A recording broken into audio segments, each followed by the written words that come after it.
All right, and this is another episode of the Express Lane Podcast with... Kevin Stan, what's going on? We have Jessie and Mike here with us, and it was Penrose Farms.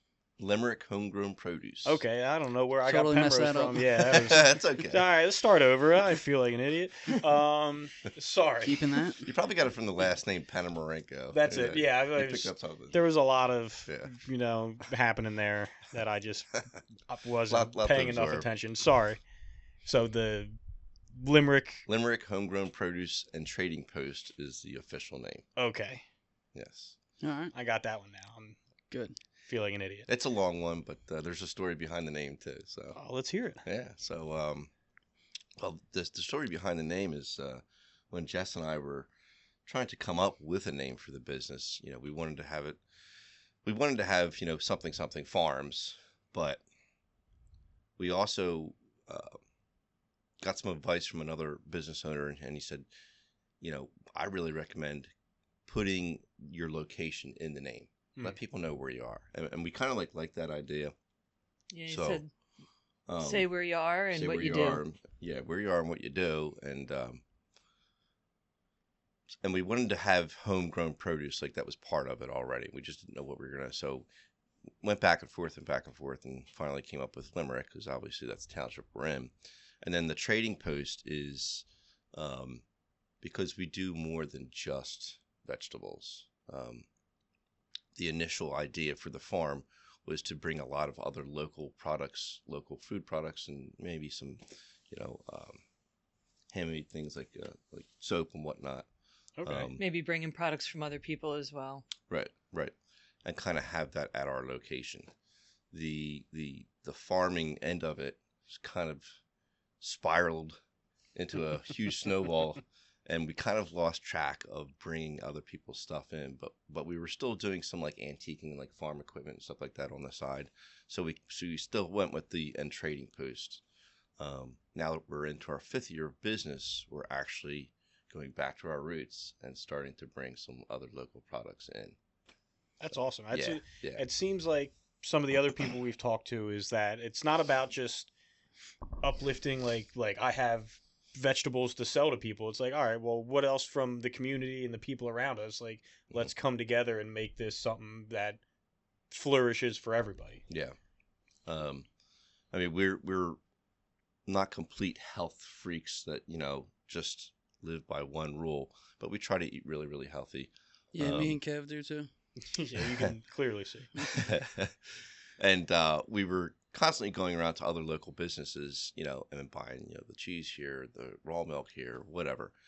And that's kind of where the idea came from. We were like, we should just have like a place where you can get all these different local things, because you can't find it in like big box stores. They'll have one aisle of like health food stuff, and the rest of it is We were all driving around 2 hours, processed. 3 hours every week just trying to, when I do food shopping, going here for this and there. And I was like, it's, sick and tired of driving around and everywhere. Right. I said, what if we had one place that we could just get it from locally? There is, a place that we like to go up in Ole that has that, but we wanted to have that here. Right. So we're now going back to that, trying to get to that. Where it'll go, we don't know. But the farm itself is flourishing. Quick side mission. Raw milk. So you're like the third local farmer person that we've had on, which is my whole thing. Kev's just riding along with me. Mm-hmm. Dairy farmer, Culp's Farm. Mm-hmm. What do you think about raw milk? We love it. Yeah. It's hard to get. I mean, there's, again, I have to drive all the way down to Kimberton or, We would prefer to drink raw milk if it's Is there a taste? I've never had raw milk. Like, is it a taste difference or slightly. Okay. Slightly. But the nutrients factor of it, when you're pasteurizing, you're boiling the milk, you're basically killing it. And whatever's left in there, your body wasn't designed to process it in that fashion. So we try to do everything by the natural way, however nature. I think that there's a huge movement right now of that, and I mean they're also And there's so many studies that are now coming to the surface that it's like that's the way to go. But again, it's not backed by big pharma or big government or whatever, follow the money. Well, they're still going after the Miller guy, right, out in Lancaster. Yes. So yeah, he's right now doing that whole thing. Yep. All right. I just wanted to clear that up. Well, if we're on the topic of milk, I'll buy like regular milk, pasteurized milk from the store. Mm-hmm. And maybe it's different with raw milk, but I can never tell when it's bad until it's too late and I'm either eating it or drinking it. I'm like, damn, like it went bad and I had no idea. Like the smell test, it smells the same whether it's good or bad to me. You can't smell the difference? I can't. Something might be wrong with your nose. Maybe, I guess, but like I'm like also they print a date on there just for people. But the date's not right ever. No, the it's date's like not. you, The date's you can, like you best can go buy. past that. Exactly. You could definitely smell it when it's bad. I can't. I have no inclination until it hits my taste buds and I'm like, well, this how is long wrong. does raw milk last? So the theory is, and we don't ever have milk that goes bad. We have a household of, well, my oldest daughter just moved out, so we had four children in the house plus us two. So there's 6 people consuming milk. So we drink it faster than it can go bad. Yeah. So, yeah.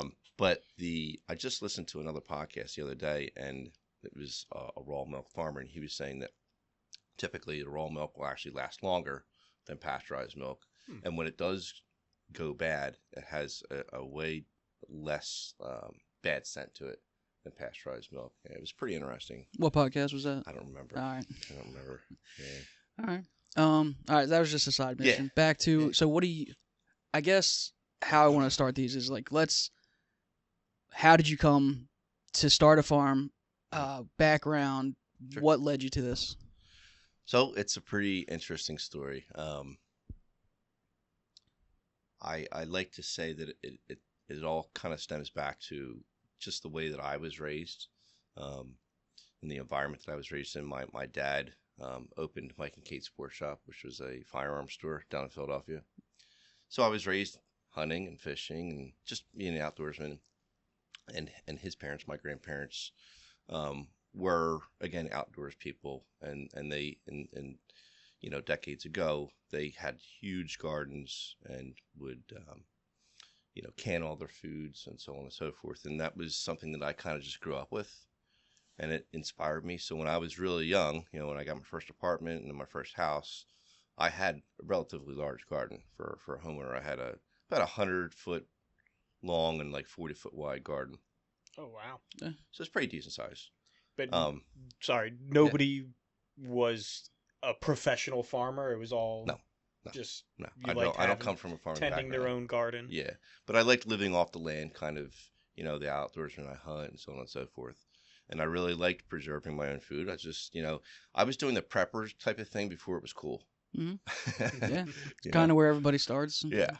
And so with that being said, and then I met Jess a few years into me really having that large garden. Now, did she have the same idea, or is she like, oh, I don't know if I want to do this with you? Growing up, my mom always had a garden, so there was always plants everywhere. So I was always into it, but never to the scale that he did. Yeah. And so I was pretty impressed when I met him and saw what he was doing and how he was doing it. I remember when she first came over to my house, she was like, wow, that's a huge garden. She's like, you do all this by yourself? I'm like, yeah, I mean, pretty much. So long and short of it, we bought a house together, sold that house, and we had a decent amount of property there, which is where we're at now. And there was a large chunk of land that was basically just not being used for anything. It was open. It used to be a horse farm, so it was a field. So we made a garden there the first year just to test the soils out. And it was just going to be for us. We had no plans on becoming farmers by any means. At this point, I was the owner of my dad's firearms store, Mike and Kate Sports Shop. And he had a 10-year plan. He wasn't planning on leaving. Right. I was running the store. My dad at that point had retired. So we were just, doing our thing. And we purchased a house during Corona too, which correct. I was home with the kids in 2020. Yeah. That also is what propelled him to want to just be at home. Well, definitely helped. So the first garden was established. It did pretty well. It wasn't real big. It was just enough for good, homeowners. So then we made a second one the next year. It was relatively large. It was about 100 by 50 feet.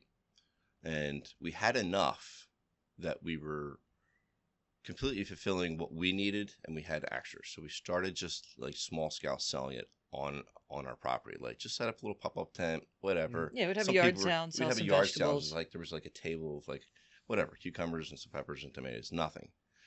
But people were like, man, I really like it. And every time you guys have a yard sale, like you guys have some food here. It's cool. So we started getting this like really small following. The next year I was like, you know what? This is really cool. It's really fun. And I'm going to plow the entire field. So I just did it. And I plowed the whole field. And, the Corona thing was happening down in Philly. The business was doing very good, but it was mentally and physically wearing me out. And I wasn't happy doing it anymore. Unfortunately, the city is what the city is. So We're not city people. We're country people, so not anymore. And Tough to have a garden in the city. Yeah. And I wanted to go this route. I saw that we had this opportunity, and sometimes you only get one opportunity. So we established a name. We got involved with Rodell Institute. They helped us a lot. And they also helped us get certified organic. So What is Rodell Institute? Rodell Institute is one of the biggest agricultural institutions in PA. Okay. Or I think it is actually in PA, but on the East Coast, really. So what's the process of getting certified organic? A lot. Yeah. A lot of paperwork, a decent amount of money. You have to have a minimum of 3 years proof of organic growing standards. Oh, wow. Well, we didn't even had any real idea of necessarily becoming organic because we Right. just Well, that's were part doing of the that s- anyway. That's part of the story. Is Yeah. we were kind of recommended to reach out to Rodell just to get some help. And when Rodell came to our farm, I didn't realize what they were really interviewing me for, but it was because they want to help get small farms certified. It's kind of their agenda. But I thought that they were going to help us with like funding or a grant or just some extra education, and things of that nature. And the representative came out and he says, I have 3 questions for you after he did a walkthrough. He's like, how long have you been doing this? How much time do you have to devote to this? And how much education do you have? And I said, well, I've been growing for 20 years. I'm full-time now because I'm closing my gun store down. And I have no education. I'm self-taught. And he was like, well, it's really interesting. Yeah, you know a lot. I says, well, my idea of organic growing is just doing it the way Mother Nature intended. I'm not going to use chemicals. What's the point of growing this food for my family if I'm going to start putting chemicals on it? So they helped us, and he's like, I think you should become certified. You meet the qualifications. We're going to help you. And he actually became a very good friend of ours, Very good fellow friend of ours. farmer, and Yeah. Oh, we That's see him cool. quite often. Yeah. Yeah. We keep in contact all the time. So that's long short of it is we got it up and running. It was all uncovered field plots. Then we got one high tunnel. We put it up the following year. Then the following year we put up another one. Last year we put 2 more high tunnels up. And then this year we just received a grant from the NRCS, and we were able to put up a greenhouse, which was Okay. just completed last week, actually.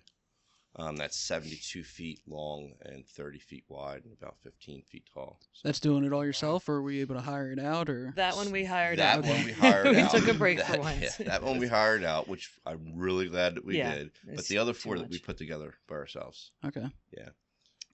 And the French drain, too. Yeah, We had a lot of flooding in the field first year. Yeah, the field horrible. was a muddy mess. So Jess and I built French drains all around it, put in 4-inch perforated pipe, stone, to be clean stone. It really helped to dry out the field because our crops. There's pictures on our Instagram you can see of us just in the mud, like. Yeah. Yeah, I mean, it took us like 3 years to get the farm built, and the last 2 years of us really like hammering it home and saying like, this is going to work. We're going to have to get through the hard stuff, but we made a lot of connections. We took some classes. Yeah. We've had to amend the soil because that soil was, it's a lot of silt and clay. Right. So, we're no-till. So we're just building the organic matter, the percentage of organic matter in the soil so that it can regenerate itself, Mm-hmm. so that we don't really have to do much of anything other than just, you know. And that's just Take laying care of down a it. tarp on the whole area you're gonna plant, and then letting everything, the grass die, and then it's good soil, and then you plant what you want to plant in there. Yeah, there's a little bit more. Yeah, go A ahead. little more than that That's- goes into it. I mean, the fields initially, it's not a real deep till, but the fields initially were tilled for the first time just to loosen it up and break that pan there. But after that, then we bring in leaf and mulch compost, put a decent amount of that on there, really work that into the soil, and then we make beds. They're called permanent beds or permanent beds. They're not raised. They're just permanent. They don't get moved around. There's walkways in between each bed, and that soil is amended with whatever organic fertilizers we need to put in there for that crop. Some crops have mulch that's put down. It's a plastic mulch, but it's a reusable one. Mm. We try not to use anything that, if we can get away with not using it, but for some crops you just need to use that kind of stuff just to prevent weeds and so on and so forth. But we're also starting to transition into using clover hay as a mulch instead of using any plastic rolls. I mean, you can spend 90% of your time weeding if you don't manage it correctly. Right.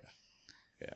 So, doing it organic and not spraying anything, or is that just because they're doing just the same crop and it's just a percentage of whatever disease is going to come through or whatever?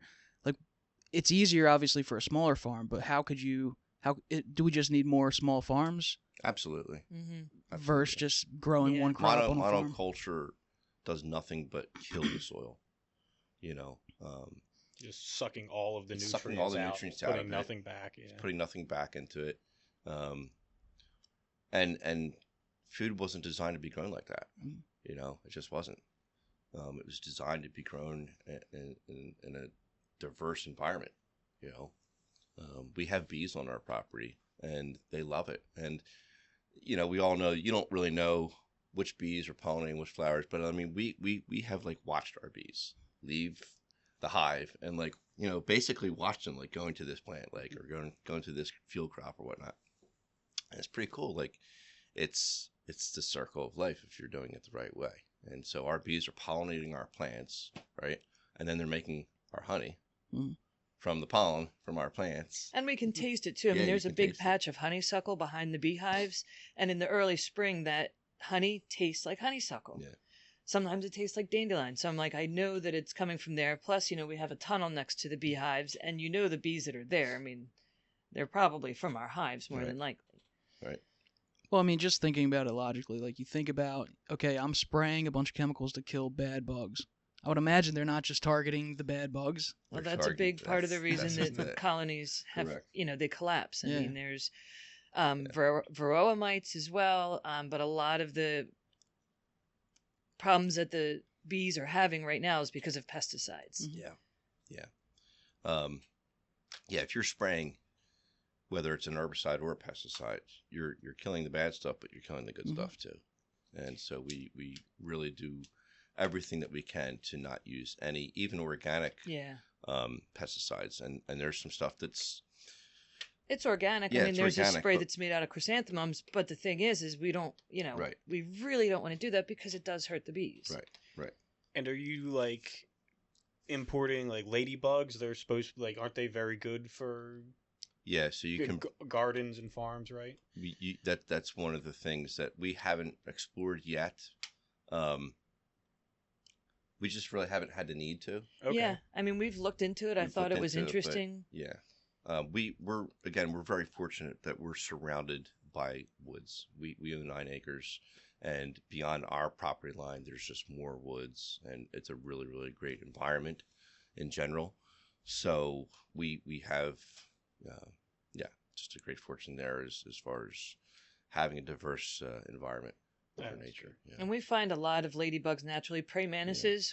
I mean, we have so many that we find all year, so they're a very, very big help to us too. It wasn't really a farm before, so it's not like it's just cleared out land and it's all open. We had to take some trees down just to give it proper lighting and so on and so forth. So,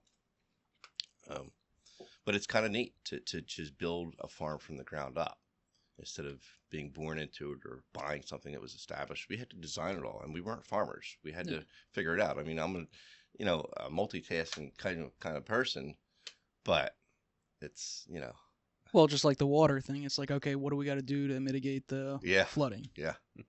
And it's funny, there were things that we were doing in the very beginning. Like I think our first field, we put pumpkins in a bed next to tomatoes, and we're like, oh my God, what were we doing? Yeah, because like some plants don't do well with other ones. Yeah, and not just that, but space. And, everything needs Proper to have spacing. space to breathe, and you have to know what kind of plants help other plants, interplanting. Mm-hmm. I found that out with sunflowers. Mm-hmm. They just don't let anything else grow near them. Yeah. What we're starting to do, I'd say in the last year or so now, is we're interplanting crops or herbs that are pest resistant to other things. So like our tomatoes, like I'm putting basil or onions with the tomatoes, and that keeps pests away. So again, that's another way of organic farming. Mm-hmm. And there's no one right answer. We've talked to so many different people, and we're actually going to PASA, which is Pennsylvania Sustainable Agriculture Conference next week. And so we'll get to network with a lot of different people, and you learn things. This is the one cool industry that I like, because in the previous industry I was in, nobody wanted to share any of their secrets. If you know something, too bad, go figure it out. Yeah. In this industry, it's a great community. I feel like there's no competition. Right. Everybody helps everybody. Yeah. We have a cucumber crop that fails. We get some cucumbers from them, and maybe they get some lettuce from us. Mm-hmm. So we're all organic, and we all work together, and it's been great. That seems the two other smaller farms that we've talked to, that it's about lifting the small farms up, like you said, with monocrop agriculture, and these big, companies that are doing that are not helping the earth, let alone anybody around them. Yeah. It seems like a community is really formed with smaller farms and things like that you get to know your customers, and your customers get to know you. And I like being a business owner and being involved with the community. When it comes to food, they know where their food comes from, and that's a good thing. It shouldn't be coming from halfway around the world. There's no need for that. We have the ground, we have the knowledge of how to do it. Well, it's like that stat of the beef that we put out. Like we almost get as much beef back from other countries. Like that doesn't really make sense. What do I know? I mean, maybe we're selling them better quality beef and we're getting shittier quality. I don't know how it works, but you shouldn't be exporting as much as you're importing of the same thing. That makes no sense. Yeah. And we're trying not to bring too much in, whether it's fertilizers or compost. We really like to try to keep it coming from inside our own farm, even in terms of what we feed our chickens. And I've been getting into more herbalism and the like herbs and tea flowers and whatnot that have not only been healthy and beneficial for us in terms of wanting to be more holistic and homesteading, but then we take it and feed it to the chickens, and then we don't have to buy the feed for that. And then the chickens, that their manure can go back into the compost, and it's a one big circle. Regenerative. Yes, regenerative. So we're trying to really provide ourselves with everything we need, because that's like our slogan is self-sustaining farm. Our slogan is as Mother Nature intended. Right. Yeah, that's good. Yeah. I guess you just watched Salatin's movie. Did you see anything about that yet? What's that? That regenerative farming. Just, I guess, you got to download an app, so I haven't watched it yet. Plus, I've watched a billion of his videos, but yeah, I haven't seen that. I'll have to check it out. Yeah, but so now we're into our 5th year of business.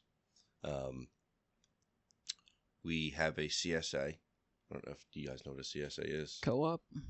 No. It stands for Community Supportive Agriculture, and what it is it's basically like a subscription to the farm. So like a membership. A membership. Yeah. Okay. Okay. So you guys, a customer can buy in, and our CSA is incidentally open now for memberships. Where can they go for that? Go to our website. It's limerickhomegrownproduce.com. Okay. And there's an application there, and there's 3 different choices. So you can sign up for a small share of the farm, and that typically will give 1 to 2 people, enough vegetables for 1 to 2 people per week. And the CSA runs, depending on Mother Nature, typically the end of May until about mid to late October. Okay. And we will be extending into a winter CSA next year as well. So we'll have two different offerings.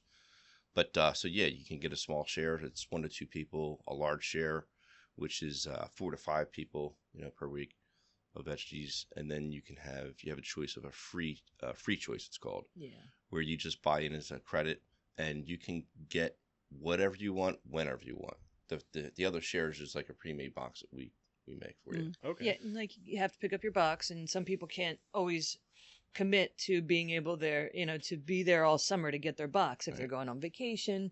So with the credit, you can come to the farmers markets. You can also use it on honey or firewood or plant starts. Right. Even before we have vegetables in April, we start doing a plant sale. Mm-hmm. So you'll be able to get tomatoes and cucumbers, whatever we grow, you can purchase for your garden as well. Mm-hmm. It's just a more flexible option. Yeah. One of the things I want to say when you're talking about community and everybody helping each other, it's kind of the 3 main category of people that we've interviewed: local musicians, people like Ange and the autism stuff. Mm-hmm. Everybody is kind of helping everybody grow. So there is no competition because there's plenty enough to go around for everybody. Right. That's the cool part about that. Yeah. That's great. It's great. And our CSA is growing every year. We do sell to a restaurant in Boyertown. Okay. And we've sold to numerous other restaurants over the last couple of years. It's there's good things and bad things. In my opinion, do you prefer the peer-to-peer sales or the business? The peer-to-peer is great, and that's where it's most lucrative. The restaurant sales are good if they're consistent. Unfortunately, sometimes in some restaurants, they're losing the chef or no one, or the menu is constantly changing, and it tends to be a little flaky. Yeah. So we've been very lucky with the restaurant we're currently with. They've done really well. They make amazing food, and that's another thing that I find is really neat, is to be able to see our product, our vegetables, done in such a beautiful way. The way they plate them up, and then we've eaten there before, and we're like, yeah, that's probably pretty cool. Right. So yeah, it's great, and we just had a recent meeting with the restaurant we're with. I don't know, am I allowed to shout them out? Yeah, it's Grind in Boyertown. Yeah, they're you guys like work with them. Oh yeah, we love. You didn't like working with them. Really good. They're great. You like they're great them. guys. Give them the shout out. So yeah, we just had to sit down with them recently, and they want to start getting more things from us and being more consistent. So we're excited about that. And then we do farmers markets. That's what I was going to ask. That was the next thing, right? So, and then we also have an on-farm farmers market available, which is open 7 days a week. Okay. So it's a lot. We have our hands literally in like every angle that we can, but we need to start narrowing it down because the farm is growing larger. There's only 2 of us. And well, there's 2 of us. We the kids work pretty much full time on the farm during the summertime, and we do have some part-time employees. But still, we're the 2 decision makers and get our hands. Yeah, the ones that are keeping it going. Like, I mean, when you sell these CSA things, do you have to go deliver it to people, or you have them pick it up? We have them pick it up. Okay, so yeah, and they have the option of picking it up at the farm or at a farmers market. But yeah, no, I mean, we're already overworked. We're working 7 days a week, and the idea is to start getting back to 6 days a week, maybe even 5 at some point. But and even the course that we took, they teach you to not, if you overwork it, then you're not doing it right. You have to be diligent in what you're doing, but you should have a schedule. One of the things that we learned from Kegan was put it on the list. Put it on the list. So we started making a list, and it's a shared list between us 2 and our employee now. And our cell phones, it's like look at it every day, and like that's when things are getting ticked off. You can't just write it down and forget it. Like it has to be in your hand all the time, Oh, yeah. Well, he had mentioned Kegan, and then that's the gentleman who was the representative from Rodale who came out and helped us. And he had given us that first year, he gave us a list of things to do. Yeah. The next year, he comes in, it's done. He gives us another list, comes back, it's done. He's like, I work with all these other farms, and you guys are the only ones that do it. And I tell you to do something, I give you something to do. He's like, you do it. Everybody else is like, oh, I'm getting there, I'm not there yet. And he's like, you guys did it. Nice. Checking off the list. Yeah. Well, currently we're doing farmers markets pretty much every weekend. We did 3 last year. I think this year we may do 2 with a few 3 pop-ups markets per here. weekend, yeah. Which ones do you guys do? So we're at Horsham Farmers Market. We're at Parkesview Farmers Market. And we were at Royersford, but I don't know if we're going to do the third one because, again, we're trying to reduce our workload a little bit because we're working 5 days a week. And then Saturday and Sunday is markets. We don't really do too much farming during Saturday and Sunday because we're at market. Mm-hmm. Sometimes we have to come back and harvest more because if we sell out, we sell out and you got a market the next day.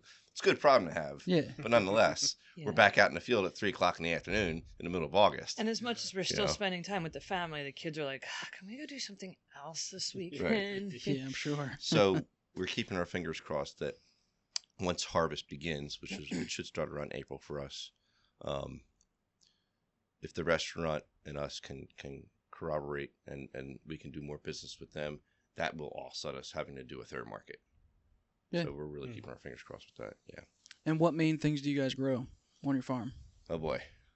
Okay. Well, do you have a favorite? Start there, I guess. My favorite is ginger and tomatoes, I would have to say, are my 2 favorite crops to grow. Okay. What kind of ginger? A bunch of different kinds, right? There is. Ours is a Peruvian yellow ginger that we get from. It's imported from Hawaii. Okay. Yeah. We grow about 40 different varieties of a mixed bag of veggies and herbs. But I mean, if you want to throw a couple. Yeah, well, I do pretty much all the computer work. So in terms of like this time of year, I'm usually on the computer all day doing our crop plan, listing out all the vegetables we're doing. But you're going to have anything from like your peppers and tomatoes to your cucumbers, your zucchini. We also have root vegetables like your beets and your radishes and your carrots. And one of our first crop that we get every year, which is very popular, is our sugar snap peas. Right. Yeah. And we'll be lucky if we can get enough to sell because the kids eat them as they're harvesting, and they're delicious and they're one of our favorites. I personally love the garlic that we grow. Yeah. I actually dehydrate a lot of the garlic and grind it up, and our whole house smelled like garlic the other day. But that, and then like I said, with the herbs and the tea flowers, which is growing in popularity. They're some of my personal favorites. Yeah. And our Italian roasting peppers. They're sweet Italian peppers that are just amazing. We do a little bit of pretty much all the different families. So your alliums and solanaceous, your nightshades, and curcubits, and so on and so forth. And this is just from you just doing your farming throughout the years. Us. Yeah, this is all us. But again, I grew most of that in a smaller scale by myself, just because of a homesteading kind of lifestyle. So when we had this opportunity to do this and this land that God gave us, I was like, let's do it. Yeah. And when did you figure, so you've always had gardens, but when were you what was the impetus to do that? Was it the pandemic? Was it I think that helped it along? I think, I think it's a little bit of multiple things, I guess, but I was getting so frustrated with the business that I was working in, and this business was already starting to take off. And I was like, I can't run both of these at the same time. I wasn't sure how serious this was going to go with the farm, but it was starting to get momentum. Where was the point where you're like, okay, I'm making this much money, I know how much I can make a year, to where okay, I think this can replace it? Was that still trying to figure a big step? Okay. I mean, that's a huge step, right? Well, I'll be honest with you. The first, when I retired, if you want to call it that, from the previous business, I made sure that I had enough backing to get me through at least 3 years. Okay. With knowing what my investment was going to be into this farm too, because I had to make a pretty decent investment into this. We had to put a well in. I had to buy a tractor. We had to buy all kinds of equipment. So I sat down and budgeted it all out and thought, okay, I need at least 3 years of backing. If I can get through that, then I should start making enough on this farm to kind of start supplementing. We're in our 5th year, and we've continuously grown every single year. Yes, we're on the right track. Yeah, definitely on the right track. We are. When you were looking to buy the property you're on, was it with the purpose of starting a farm? Absolutely Or it was not. just like, we like some space. No, in Absolutely fact, not, all yeah. the space that we started growing on, we had planned on using it for quad riding. Yeah, just for Okay. outdoor whatever. Yeah. Yeah. Like, oh, we could ride the quads on the property, Yeah. and we're like, okay, well now you can go back there. Yeah, I but was now gonna all make this it can make money. I thought about Yeah. making it a shooting range because it's a pretty long stretch. So there was a lot of different just ideas out there, but no, it definitely was not in the purpose of Okay. professional farming. Yeah, and I mean that land isn't necessarily the best land to farm on. I mean, we are right off a swamp pike, and they call it that for a reason. Right. But right. we've made it work for us, and Yeah. we've Yeah. really made it what it needs to be for Yeah. We're profitable starting farm. to almost outgrow ourselves now, Yeah. Yeah. which is it happened quickly. So we've been looking into some other local options to expand the farm. We were approached about a year ago from a local business down the road, and he purchased a farm from someone else, but he doesn't farm, the new owner. So we got in touch with one another, and he has offered us to farm his land.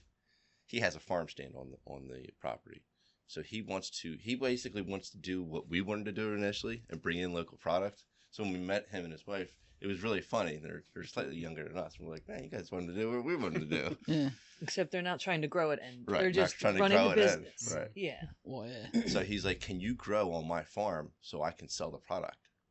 And I said, well, yeah, sure, I guess we could do that. And he's like, look, basically, I'll buy whatever I need to buy off you. If there's anything left over, take it, and you can sell it on your farm or whatever you want to do, farmers markets. So we're working on that project too. All right, so then you're creating another organic farm, and Correct. they can do whatever they want. But Yeah. So till then, they own the ground. I mean, it's not all set in concrete yet. Yeah. But basically, they own the ground. I would own the product, and kind of call the shots of how it's grown and what's being grown and so on and so forth.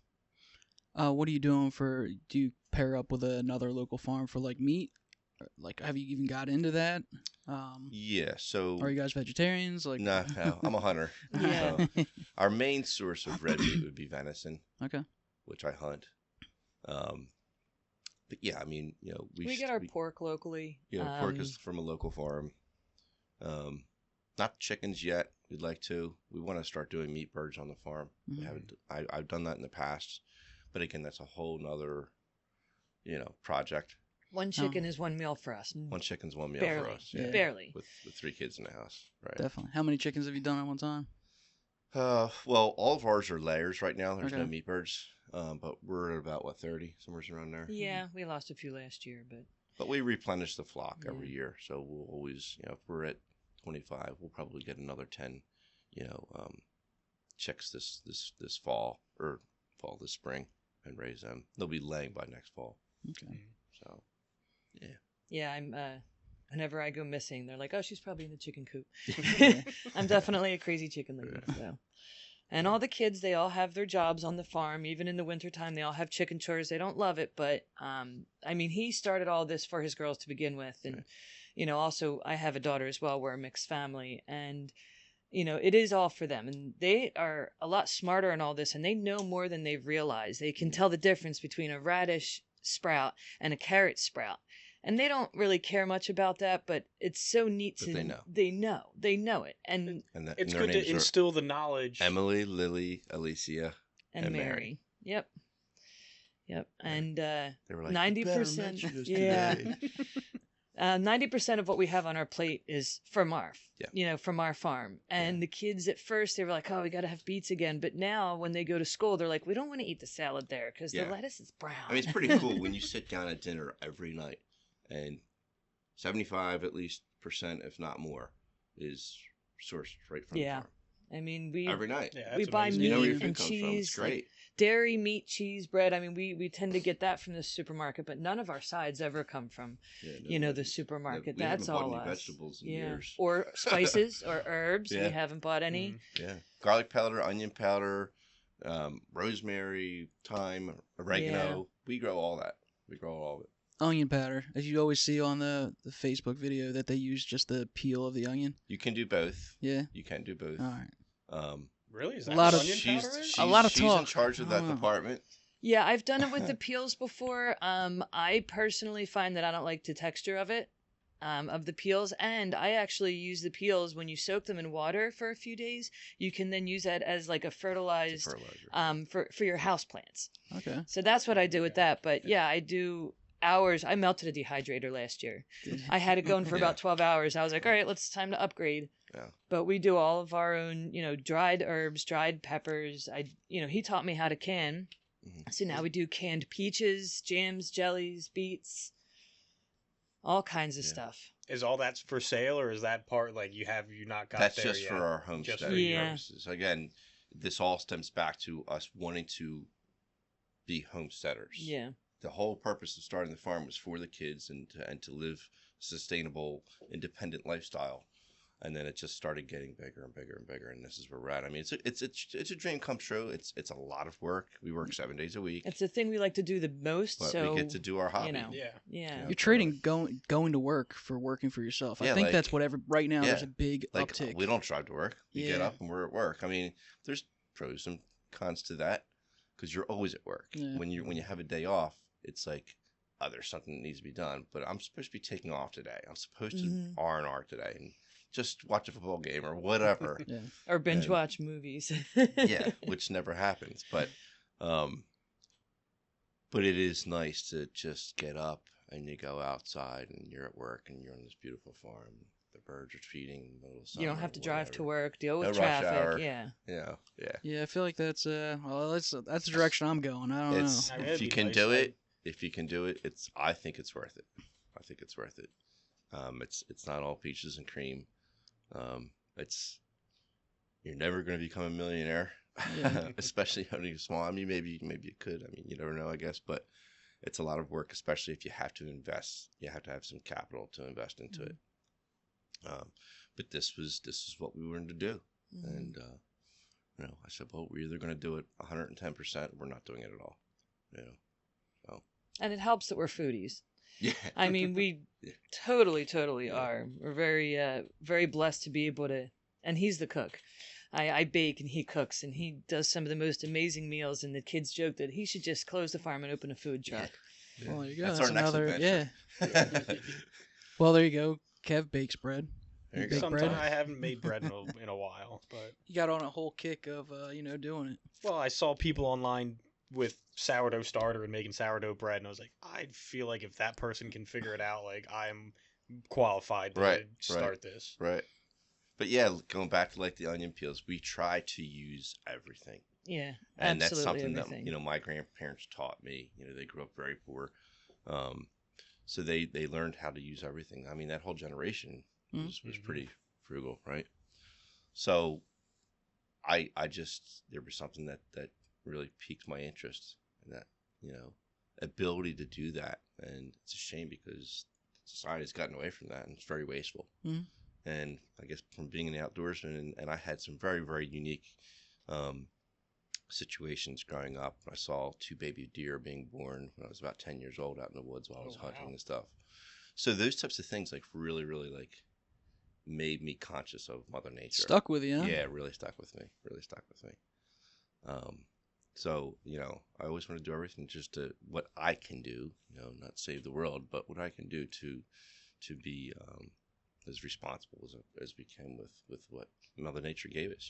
If we're not going to chop off the onion peels, but there's something else you can do. You can use it as, a fertilizer or whatever. It's great. Like the eggshells, they all get ground down into a powder, and then that's used as calcium, which you can put right back into your soil. Yeah. How do you know all the stuff that has to go in the soil? Just over time learning, or? Over time of learning, obviously reading, talking with others and learning their tricks and trades. But we do soil testing every year, so we'll get analysis.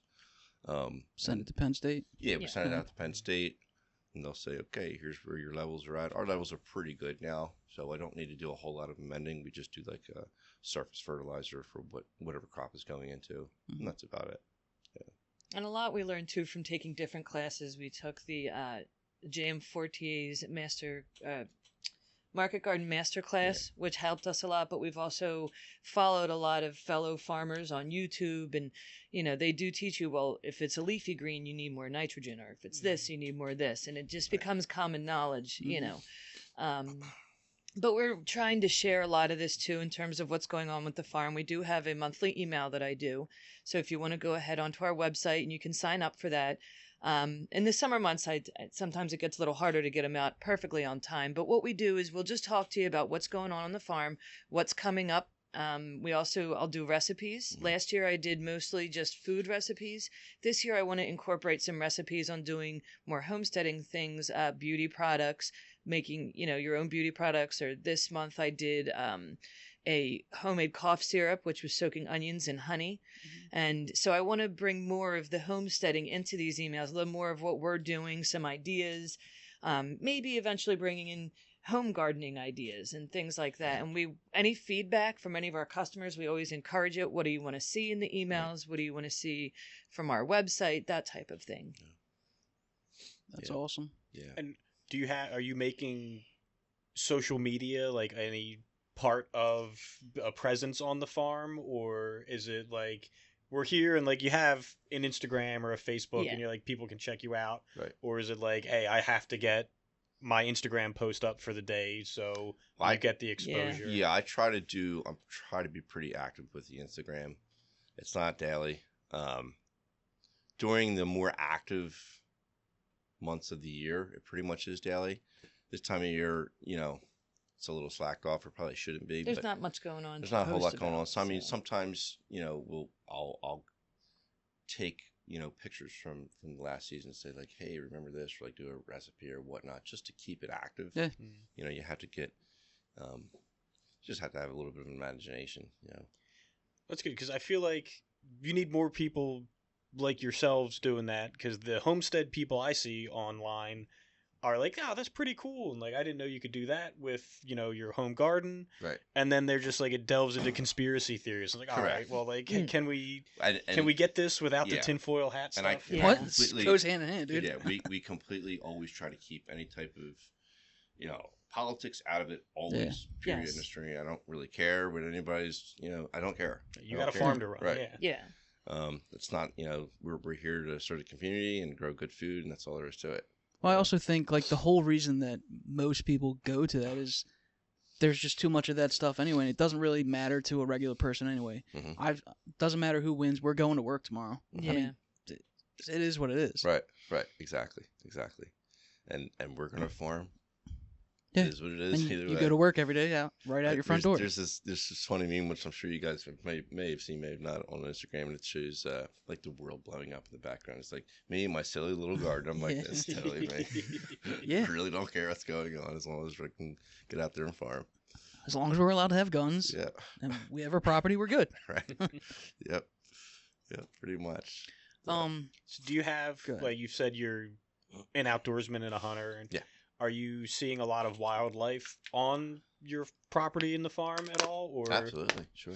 But I guess are you harvesting deer or things like that from my middle daughter Lily shot her first deer this year? Yeah, so see, that's cool. That's even better. That she was. I think she did before her 14th birthday, so she's 13 years old. Shot her you're not just farming; you're using the rest of the and natural resource. We butcher the meat ourselves. Nothing goes to waste, not even the fat. All that's rendered down or used in our dog feed or whatever uses. Just putting fat in our ground meat. So yeah, we field dress it, we butcher it, wrap it, freeze it. It is literally field to freezer. Yeah. And about 2 years ago, I don't know why we didn't do this before, but I started boiling the bones down and making bone broth. Mm-hmm. And the first year, he's like, well, what are we going to do with that? Right. And man, we use it in everything. That's fantastic. And I just recently put that in my pulled pork, venison broth and my pulled pork, Italian pulled pork recipe. That's fantastic. It's amazing. Yeah. And it's so good for you, too. You go back to like the way Native Americans were, you have to look back in history of how did we get here? And, society has forgotten that you should be using everything. It was given to us, use it, respect it. Well, it's how many kids in your daughter's school can say like, "Hey, I butchered a deer this season," and they'd probably be like, "Oh, you're weird." I'm like, how many of your friends own a farm? She's like, none. I'm like, exactly. I'm like, how many of them go hunting? She's like, well, not really any, or maybe one or whatnot. And sometimes their teachers, if I have like a teacher or parent conference, we'll talk about whatever needs to be talked about, and then they're like, oh, by the way, when we're done this, can I ask you a question about farming or whatnot? Or, Very nice. Yeah. Every time, even when he had a conference call with his doctor, she's like, "Oh, before we start, I was just wondering," and she started asking him farm questions. Or she's like, one of the teachers, she's like, I can't believe like your daughters know what a carrot is when it's this big like a sprout. I'm like, well, that's the whole point. I want to teach them something that they're not ever going to be taught in school, which they quite frankly should be. There's a lot of things that these children are not being taught in school. So we're going to take it upon ourselves to do it, And to get that information as a kid, it's like, sure, you might grow up and get a job in finance, but then you always have that background and information there ready to be used. Always have it. Look how it stuck with you. I mean, you're selling guns in the city, and then, you still know how to garden, and eventually became to it. Mm-hmm. Yeah. I wouldn't change it for the world. You want to tell us anything about guns? What do you want to know? What are the secrets in the gun store game that people weren't telling about? Oh boy, I could tell you stories that you wouldn't believe. Kids can't record those ones. Yeah, I'm just kidding. That's what I figured. We'll just keep this a farming one. Well, I can tell you. I mean, we ran a very good, honest business, and my dad opened in 1990. And I got my FFL in 2003, and then we worked together for quite a few years, and then he retired, and I took over the store completely. We were the second oldest continuously running store into 2021. Okay. Oh wow. There were stores that were older than us, but they had shut down, so we were the second one that was still going at that point. And in 21, like I said, I had enough. I had enough. The riots that were going on in the city, we were constantly getting attempted burglaries. I was down at the store every single night until 4 or 5 o'clock in the morning, having to stand outside with a crew of people to protect our property. And we were getting validation from the local police departments. They were like, thank you for being here, because we can't man all these stores. They got enough to take care of. I was sitting there at 4 in the morning. I couldn't go to sleep because I'm watching the security cameras on my phone. That was the aha moment. I'm like, we can grow tomatoes that don't talk back, or we can continue to go down here and possibly get shot at. Customers that come to the farm are much happier than customers who are going to the shop. I always just say, everybody that comes to, not everybody, but like 90% of the people that come to me are coming here because they have a problem. Yeah. And I have to deal with their problem in one fashion or another. Yeah. But with the farm, people, they're all happy. Yeah, well, the only problem they have is they're hungry. Yeah, the problem is they want to eat. Right. Right. So that was, I think it was a big tipping moment for us. We were like, this is it. Like, we have this opportunity. Let's just do it. Let's do it. And it was hard. It was hard to close that chapter of my life. I mean, I knew the store my entire life. I was working there when I was 9 years old, So it was very hard. And we had a lot of very good, loyal customers. But it was time. Yeah. And not just that, but the building had been in your family for even long before 70 years.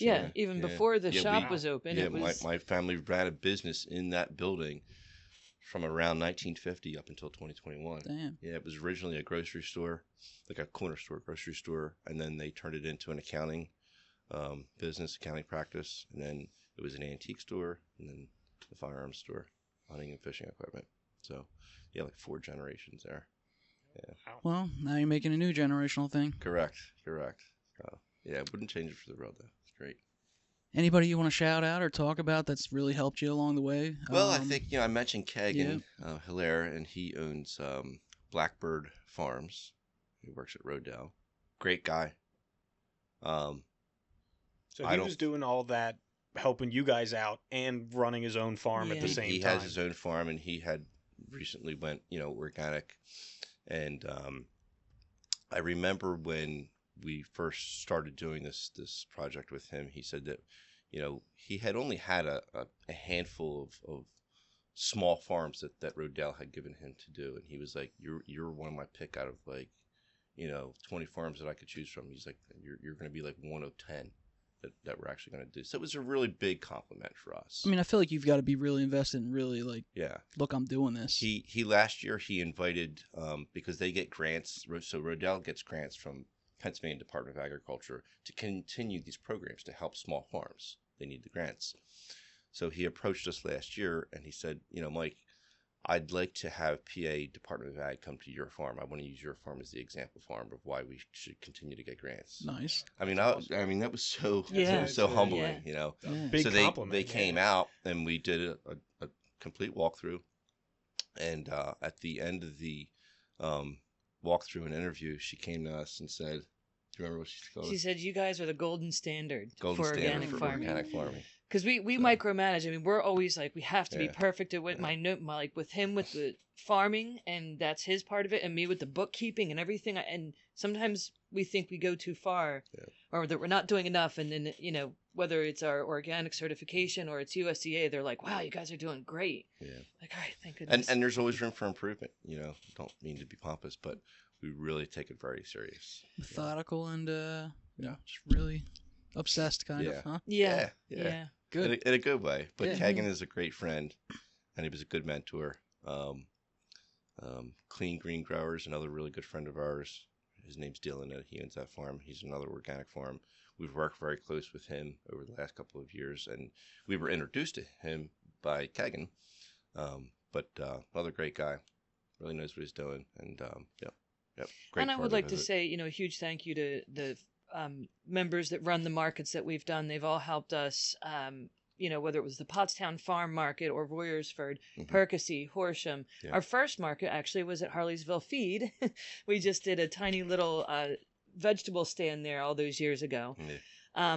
But as of right now, we are currently, like he'd said, we're doing Horsham and Percy, and I encourage everybody to go out and visit those markets. And it's not just for us, but there's a lot of really wonderful vendors that we've met and become almost like family with. People, whether it's doing bread making or soap making or, all different kinds of things, and they're small businesses, and these are the kind of businesses that really should be supported. So I would like to say a shout out to our fellow vendors and friends that have seen us at those markets, and, we can all help each other and support each other. Yeah, I know Joel at Soul Joel's, they're doing their own thing every during the summer. I think they do a little stand up there at his little property he's got up there. Yeah. I love hearing you guys are at the Horsham Farmers Market because that's close to where I live. It's great. wonderful. And I was saying last week when we were doing the podcast, just me and Stan, I was looking at the Kolb's farm and some of the other people we've seen like on Instagram. I was like, man, I wish I lived close enough to like just pop in over there and get that. But knowing you're going to be at the Horsham Farmers Market is like, that's easy. We love it there. Unless there was some catastrophic reason to not be there, we don't really plan on not being there. And again, going back to we want to reduce our overhead workload. That would if we could get to one market a week, that'd be great. Well, it's fun to do that. The goal we is just don't want to have to do have it. more customers come to us and our farm stand, but we would still want to go to that market for sure. Yeah, they're great. Awesome. And Percy as well. They treat us very, very well. So we're very warmly welcomed there. So Well, that's what's nice about this area. Like, we're right on the cusp of all these farms right near me. And then you've got Lancaster right there. So. I also did want to mention, I forgot to. So after we got our certification with USDA, we recently also were certified with the Real Organic Project, and that's a movement of almost a higher standard than what USDA is. It isn't almost, it is. They have higher standards. Now, you do need to be certified to be Real Organic Project certified. So you have to go through PCO first. Well, not PCO. It's USDA. USDA certification. first. PCO is just one of the certifiers. So now we're Real Organic Project, and you can look that up. It's a great organization, and they're kind of keeping an eye on all these certifiers and saying, oh, you're cutting corners here, or you're not really doing it right. Like one of my big hang-ups is farms that are certified organic that are growing hydroponic. That is not organic farming. Well, it's chemicals into the water to grow plants, right? Correct. It's not grown in soil, period. It's not grown in soil. And so, they refuse to let you be Real Organic Project certified if you're growing hydroponics. And so they came out and they did a pretty big investigation on our farm and we got the certification, so that was.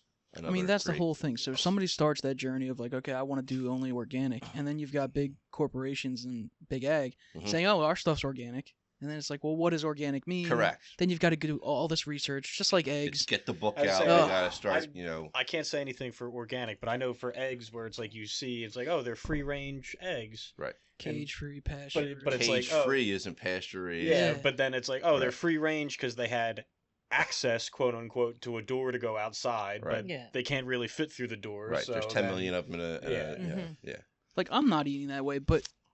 you shouldn't have to do a bunch of research to like, okay, tomorrow I decide I want to eat healthy. You shouldn't have to do a bunch of research into them constantly trying to trick.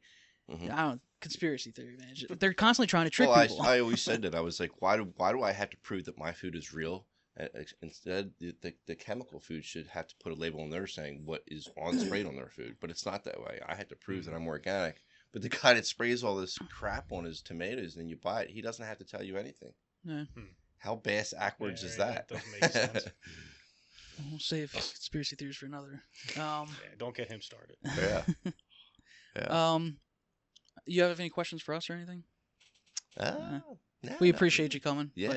Thank you very much. For thank you. Thank you. Yeah, don't thank us. You're doing us a favor. This was great. We're always willing to come down and chat. And, appreciate it. There's always new things that are going to be happening on the farm too. So it's what I'm kind of trying to build with this. Everybody that's on, like, kind of this own little community of people talking to each other, bringing people that necessarily wouldn't come together, and then sharing ideas and stuff. And I think we all have more in common. We just put up a new farm stand too this year on the farm. Yeah. Which we have an antique horse and carriage that was converted into a farm stand. Really nice, cute, but we kind of outgrew that. So we put a 16 by 12 foot shed out there, and we ran electricity to it. Put a double sliding glass door, refrigerator in there, clear door, so we can put a lot more vegetables out there. Keep it out of the sun. And it's accessible to the public 7 days a week. And if it's raining or excessively hot, you can come into the farm stand and it's some shade. Yeah, this way you don't have to stand in the hot sun. Also for our CSA members, we can put their boxes in the fridge. It'll have their name on it, very easily accessible while they're there. If they want to pick up anything extra, they can. Right. At the farm stand, you can either pay by Venmo. We also take cash. There's an honor system. Or if we're there, we can take credit card as well. Right. So we try to make it as convenient Which typically and we're there comfortable during the week. for everybody. Saturday and Sunday we may be at market, but for the most part there's a farmhand. I mean, convenience, accessibility, and then aesthetics, of course. Yeah. I mean, that's all anybody wants. Yep. All right. So thank you for coming. Thank you. Thank you guys. Thanks so much. We enjoyed it. This was another episode of the Express Lane Podcast with Kevin Stan and Jess and Mike. Take care.